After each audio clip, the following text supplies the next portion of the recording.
Okay, so this video directly relates to the one that I've just recorded about the horrible incident in Chicago involving the young disabled white man and the black gang.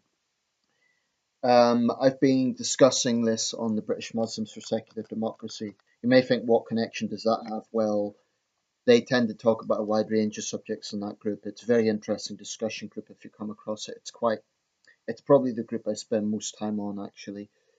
But anyway, they've just been raising a lot of these issues. I guess in part because here in the UK we take quite a lot of interest in what's happening in the States. Some of the issues here are not that different, although they wouldn't be quite as intense as the United States. Anyway, unfortunately, the discussion thread got a little bit tribal, and it became a case of whatabouteries. That is to say, because one case was being discussed, people were saying, "Oh, but what about this case or what about that case?" And it seems to me that is very much what happens in the narrative online. You can look at a CNN thread or a Fox News thread, it's the same story. Not many people want to just focus on the case at hand. It's almost always leads into generic debates.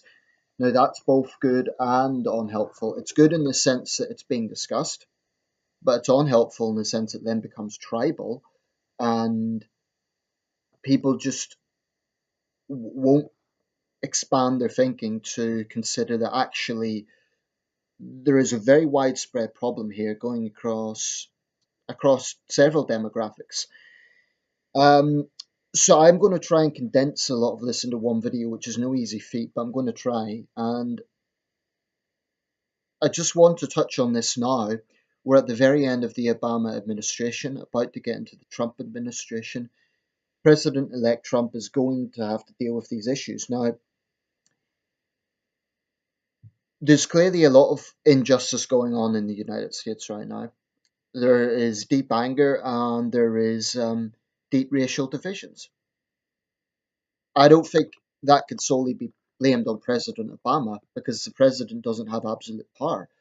So to those Republicans who are kind of saying, "Oh, this is Obama's legacy," I agree it's going to be one of the more negative aspects when we think of the Obama years.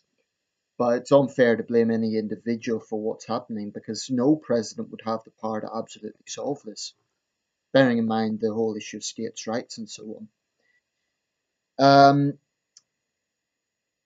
what there has been a trend happening, well, what is noticeable is that the two sort of extreme narratives are getting a lot more ground. So there's the angry Black Lives Matter narrative that black people are always victims and that there's this terrible white suppression going on.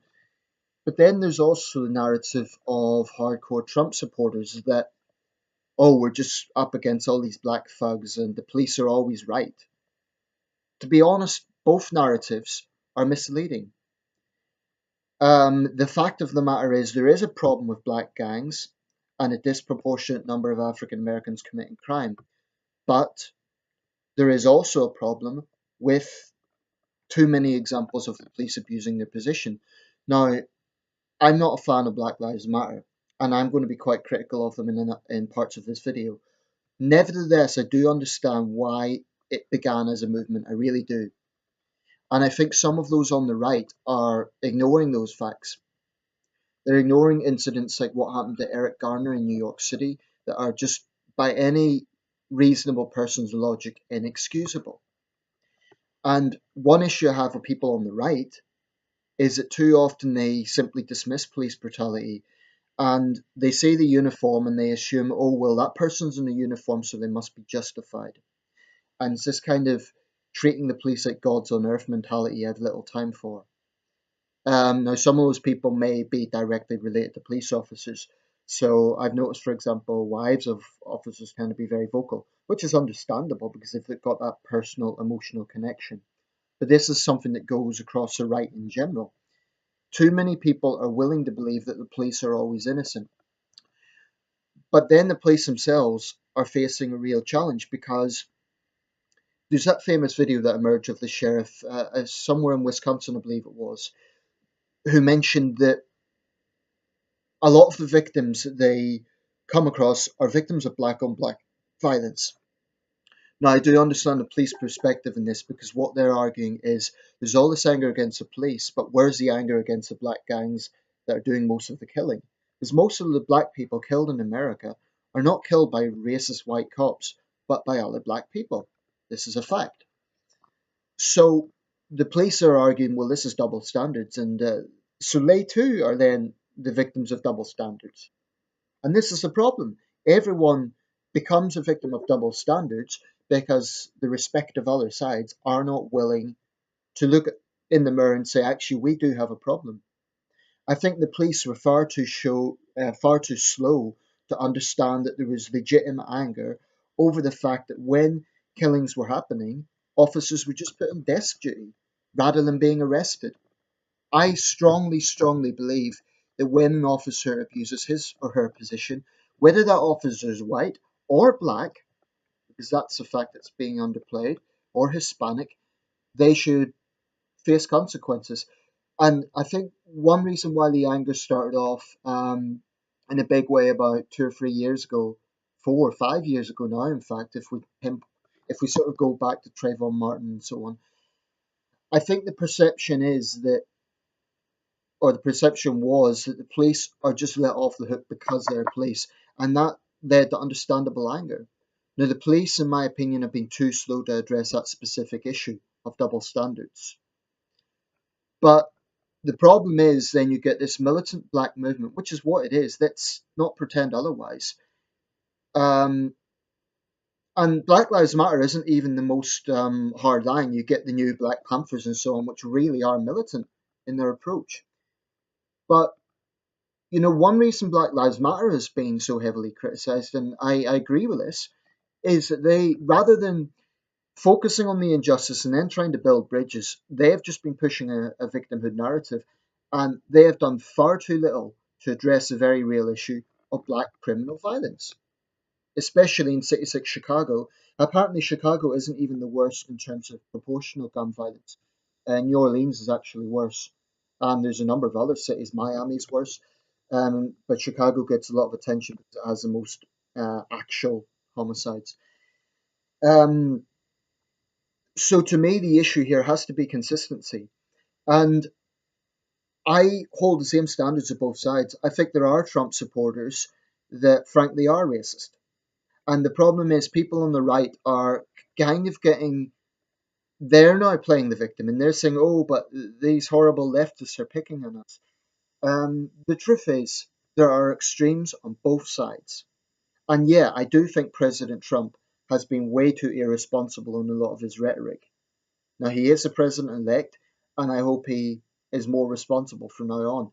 But I think the right are kind of ignoring the fact that in many of his rallies, he was stirring things up. He was race baiting, and he was using some very irresponsible language. I think too many on the right downplay that. That's an area I do disagree with a lot of right wing thinkers. And where I disagree with left wing thinkers is they underplay the role that black gangs have too often played. Um, this should not be one or the other. It shouldn't be a case that if you condemn black gangs, that means you're ignoring police brutality, or if you condemn police brutality, you're ignoring black gangs. There has to be consistency, and too many people are allowing themselves to become tribalized. Anyone in a position of responsibility has to be responsible. So, for example, when it comes to the police, I know they have an incredibly difficult job. But having a hard job that they chose to do is not an excuse for turning a blind eye to injustice within the police.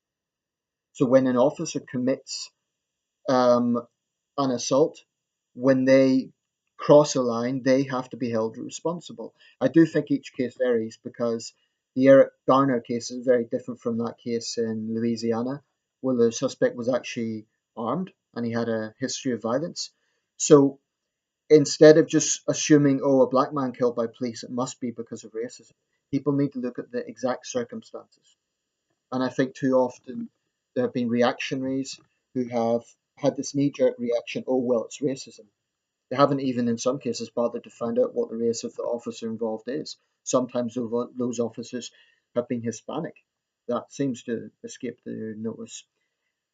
So I think what people need to do is just calm down and try and build bridges, try and just be consistent, because there have been a lot of cases of injustice across the board. When Dylan Roof, that white supremacist scumbag, decided to gun down 9 elderly, peaceful black people, that was a disgraceful case. Now, I want to see Trump supporters be a bit more vocal in condemning cases like that. But when you get cases like what's just happened in Chicago, I want to see black community leaders be a bit more vocal in condemning that. This is about consistency. That's all it takes. I honestly believe that is the only thing that will lead to improved race relations in America. Because what seems to have happened is America did come a long way, and then in the last sort of 5 years, it seems to have really got into a bad situation with this. And some people say the media is responsible for pushing the division. I agree to that to some extent because I think that various media outlets are guilty of pushing their own agenda. So CNN has a liberal agenda, so they push the whole police brutality line. But Fox News, frankly, has a conservative agenda, so they're going to be pushing the black thug line. In other words, CNN is going to underplay the problem of black gangs. Fox is going to underplay the problem of police abusing the position. So these networks are hugely responsible in terms of setting the tone. I really believe that. Um, and, I might even upload this video to the British Muslims for Secular Democracy page because, I mean, a lot of the things I've said in this, they will have seen anyway, but it might be useful just to, I don't know, contribute to the debate going on there. Um, yeah, so I'll leave it there, but I really, really think that is what is going to begin to address the issues here. Whatever your political allegiances are, you need to recognize that there has been problems on both sides. So anyone who says, "Oh, this is just black thugs," and there's never been a problem with white racists or injustice or double standards, you need to wake up because there has. But likewise, those on the left who want to underplay the role that black gangs have played, you're also guilty of underplaying the obvious. And I will quickly say there are Trump supporters who are playing the victim now. Well, in the beginning of the Trump campaign, they didn't seem to care very much that 2 Trump supporters beat up an immigrant man in New York City, and they done it in the name of Donald Trump. There's no difference. There's no moral difference between that and what's just happened in Chicago. Let's stop trying to get into a competition and pitting one case against another. Um, it does depend on jurisdictions, and frankly, there have been some cases where white suspects have got off the hook. There was a case, I don't know which state it was in, but um, a white guy basically tortured his mentally impaired black teammates. I think it was in, forget the sport now, but no, that's abhorrent. He got off the hook, didn't go to jail. That's a total disgrace, and I don't blame black people for being angry about that. But there has to be consistency. So that's all I would say. I'm British. I'm an outsider. But, I have a lot of affection for the United States and I want this situation to change. But President elect Trump hasn't always been responsible. It's time for him to start acting like a leader and being responsible. So Trump shouldn't just exonerate all the police and say that, we're going to turn a blind eye when injustice happens, because that isn't going to solve the anger that is out there. But black community leaders also have a role to play by acknowledging that, yeah, there are black gangs and they need to speak out and say, we condemn them because they're not helping this situation.